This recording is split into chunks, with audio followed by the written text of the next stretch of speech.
آج امت مسلمہ نے بحیثیت امت ایک بات کو اپنے سامنے رکھنا ہے،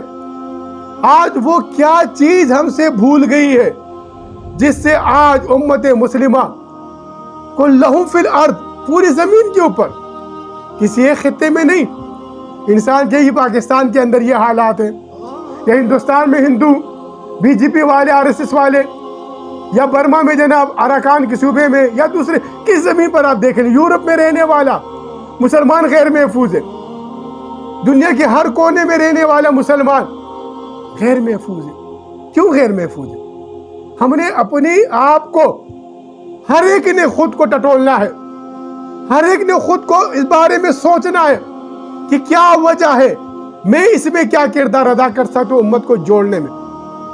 ہر ایک نے اپنا کردار ادا کرنا ہے، ہر فرد ہے ملت کی مقدر کا ستارہ، تو ہر فرد نے کردار ادا کرنا ہے امت کو جوڑنے کے لیے۔ اب ان طاقتوں کو آپ نے، ہم نے سب مل کر ان کی سرکوبی کرنا ہے جو امت کے اندر توڑ پیدا کر رہے ہیں، جو امت کے اندر فرقہ پرستی پیدا کر رہے ہیں، جو امت کے اندر تکفیر پیدا کر رہے ہیں، جو امت کو گروہوں میں تقسیم کر رہے ہیں، جو امت کو ایک دوسرے کے خلاف کفر کے فتوے دے کر